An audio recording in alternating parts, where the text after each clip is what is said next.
কানেকশনের আসসালামু প্রবলেম। আলাইকুম। জি, ওয়ালাইকুম সালাম। কেমন আছেন? অনেক কষ্টে আছি। যদি শেয়ার করতেন প্লিজ ভিউয়ারদের সাথে কেন কষ্টে আছেন? কষ্টটা কি জানেন? 12,000 টাকা বেতন পাওয়া মানুষের কাছ থেকে যখন 2 লাখ টাকা বেতন পাওয়া মানুষ ঘুষ চায়, আত্মাটা তখন মরে যায়। জি। এই যেমন ধরেন, আমি যখন সৌদি আরব আসবো, তখন আজ এজেন্ট আমাকে বলে যে 5.5 লাখ টাকা টেকনিশিয়ান ভিসা, ইন্টারভিউ দিয়ে যেতে হবে। 100 প্রশ্নের উত্তর দেওয়ার পর পাস করছি। এক জোড়া জুতা রাস্তায় ক্ষয় করছি, না খায়া দিন কাটাইছি ভিসাটা পাওয়ার জন্য। যখন সবকিছু কমপ্লিট, মেন পাওয়ার অফিসে গেছি মেন পাওয়ার কাট করতে, তখন ওইখানে বড় সাইনবোর্ডে লেখা ছিল 1,65,000 টাকায় সৌদি আরব কর্মজীবী যাবে, মানে শ্রমিক যাবে। আর ওইখানে আমাদের কাছ থেকে 5.5 লাখ নিছে, আর যারা লেবার ব্রুশ মানে ঝাড়ু লাগাবে, ব্রুশের কাজ করবে, তাদের কাছ থেকে 8 লাখ টাকা নিছে। তাই ওই এজেন্টের কাছে আমি একটা কথা বলতে চাই, যদি যেমন এজেন্ট কি বলেন, আপনি দেখেন আমাদের দেশের সরকার বা তারপরে হচ্ছে যে মন্ত্রী মিনিস্টার যারা আছে, এরা তো সবাই এজেন্টের সাথে সংযুক্ত আছে, তাই না?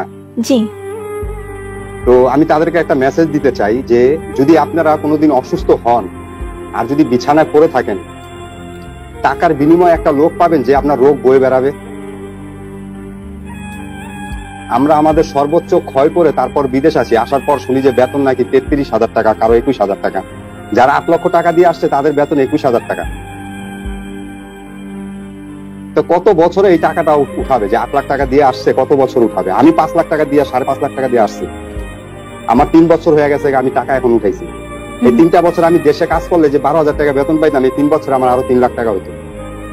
মানে কি কথা হইলো কি জানেন, মানুষ টাকা দিয়ে সুখ কিনে, আর আমরা প্রবাসীরা টাকা দিয়ে দুঃখ কিনছি। তাই কষ্টটা কোনখানে হয় এবার বুঝতে পারছেন? যারা এই যে এজেন্টরা 2 লাখ টাকা 2.5 লাখ টাকা মাসে বেতন নেয়, আর আমাদের 12,000 টাকা মাসে বেতন পাই, আমাদের কাছ থেকে ঘুষ চায়।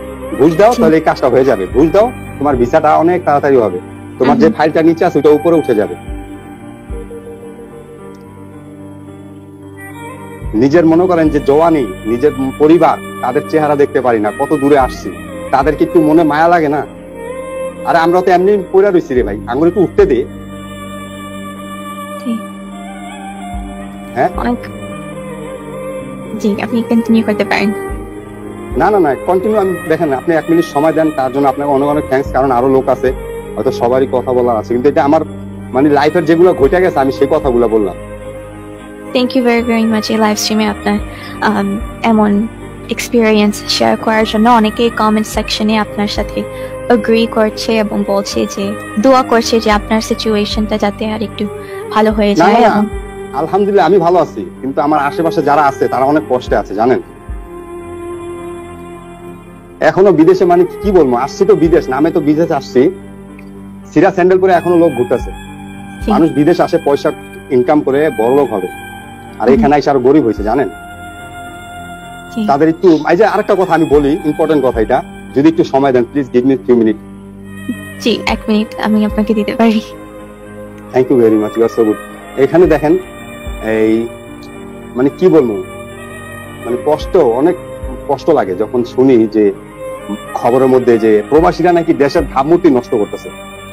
আরে ভাই, আমরা কই থেকে নষ্ট করলাম ভাবমূর্তি?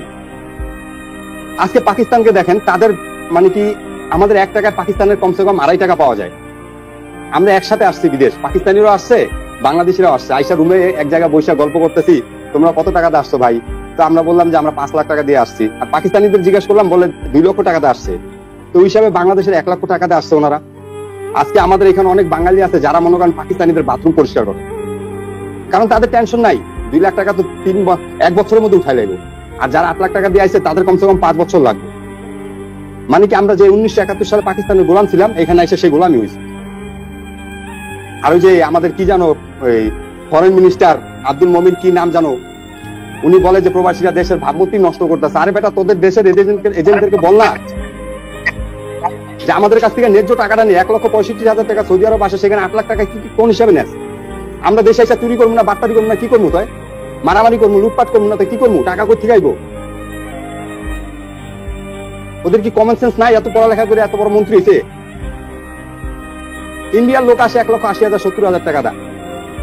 কেন ওদের থেকে কি আমাদের দেশটা কি এতই পিছিয়ে গেছে নাকি? নাকি ওয়ান্ডার মতন যে মার্কেটে গেলে ঠেলা গাড়ি নিয়ে টাকা ভরে যাবো আর এতটুকু নাস্তা নিয়ে আসবো, ওই দেশ হয়ে গেছে নাকি আমাদের দেশ? আমার মনে হয় বাংলাদেশের মন্ত্রী মিনিস্টাররা জানেন বাতাসে মন্ত্রী মিনিস্টার হয়েছে, জেনুইন ভাবে হয় নাই। ঠিক আছে, ওই 71 সালে যে বাথরুম পরিষ্কার করতো পাকিস্তানিদের, আজকে এখানে এসে ওই টাকার জন্য, শুধু একটু টিকে থাকার জন্য এই কাজটা ওদের করে। কাপড় ধুয়া দেয়, জুতা মুছা দেয়। ওদের কি একটু কমন সেন্স নাই? আপনারা খুব খুব কষ্ট হয়, বুঝছেন?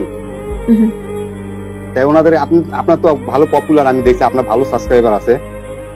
আসলে কথাগুলো বলতে ইচ্ছে করছিল তাই আপনাকে বললাম। আর যদি কারো খারাপ লেগে থাকে, I am so sorry, please forgive me. কারণ আমি কথাগুলো বলছি আমার অনেক কষ্ট তাই।